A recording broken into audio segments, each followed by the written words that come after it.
देखिए, कुछ नसीम को लेके थोड़ी सी इंजरी की पीछे कुछ प्रॉब्लम्स आई थी। अब ये देखिए, रोज़ वो यहाँ आ रहा है, ट्रेनिंग कर रहा है, अपनी फिटनेस को बेहतर से बेहतर कर रहा है। तो आजकल तो वो लंबी बॉलिंग भी कर रहा है। बाकी ये कि आपकी वसीम जूनियर है, वो भी थोड़ी सी उसको इंजरी हुई थी, अब दोबारा से आज भी उसने बॉलिंग की है। तो इस तरह से आप ये आसान ये हो जाता है जब आपका सिस्टम इन प्लेस हो, तो हर प्लेयर को आप हर वक्त उसकी फिटनेस या उसकी फॉर्म जो है वो उसको चेक कर सकते। देखिए, उसमें ना आज की जो क्रिकेट है ना, वो आप एक T20 फॉर्मेट है, एक ODI फॉर्मेट है, ये ज़्यादा इन दोनों के ऊपर फोकस था। और आज की जो गेम है वो इतनी स्पेशलाइज्ड हो गई है कि आपको फेज़ वाइज बॉलर्स को ट्रेंड करना पड़ता है और फेज़ वाइज आपको बैटिंग की ऑप्शंस बढ़ानी पड़ती है। तो सबसे पहले तो अंडरस्टैंडिंग बड़ी ज़रूरी है कि एक टीम को, एक कप्तान को, एक कोच को एक प्लेयर से चाहिए क्या, किस रोल में उसको अब वो फिट इन होगा और रिक्वायरमेंट क्या होगी। रिक्वायरमेंट तो आजकल यही आती है कि आपने इस फेज़ में रहना है और ये स्ट्राइक रेट होगा। अगर आपने बॉलर्स हैं तो आपने इतने रन जो हैं वो कंटेन करने हैं और डिफरेंट स्किल्स हैं, तो उन्हीं के ऊपर उन्हीं फोकस भी वही है। फोकस ट्रेनिंग है। अगर यॉर्कर ठीक करने हैं किसी ने तो यॉर्कर के ऊपर ज़्यादा फोकस है उसका।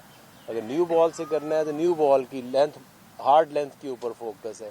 इसी तरह आपके ओपनर्स हैं, उनका एक रोल है, मिडल ऑर्डर्स हैं, अब जो पावर हिटर्स हैं नीचे, उनका स्पेसिफिक रोल है और ट्रेनिंग है। इस तरह से ये सारा काम हो।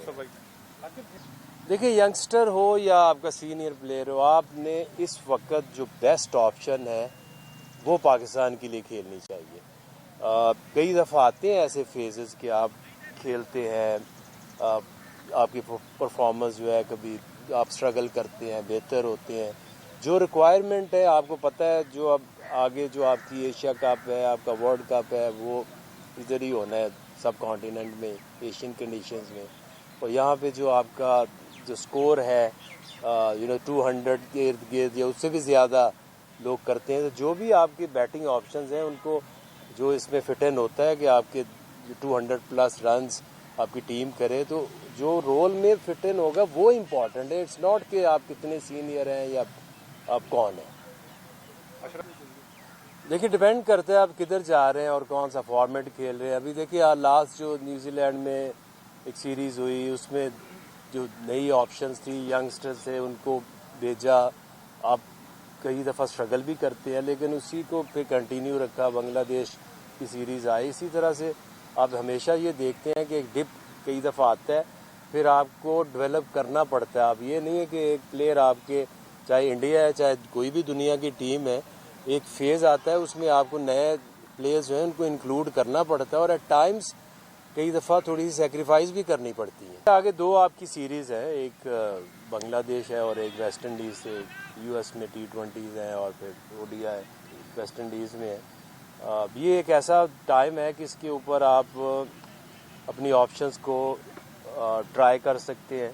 तो इन सीरीज़ में आपको हारिस भी मोस्ट प्रोबेबली खेलता हुआ नज़र आएगा। देखिए, एक चीज़ तो आपने सबको अंडरस्टैंड भी करनी चाहिए कि जो हमारी सिचुएशन है इस वक्त, ऑल 3 फॉर्मेट्स वो कोई बहुत अच्छी नहीं है।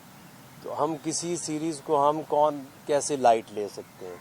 आप बांग्लादेश जा रहे हैं तो बांग्लादेश में किसी भी टीम होम अपने एडवांटेज से वो तगड़ी टीम होती है, तो जो बेस्ट ऑप्शन होगी वही जाएगी उधर खेलने। जहाँ तक रिजवान और बाबर की बात हुई है, तो डेफिनेटली कोई भी प्लेयर हो, किसी भी फॉर्मेट में हो, अगर वो कहीं फिट इन नहीं हो रहा या स्ट्रगल करता है, तो डेफिनेटली उससे डिस्कशंस हुई हैं कि किस तरह से, कौन सी रीज़न है और किस तरह से आप अपने आप को मज़ीद बेहतर कर सकते हैं।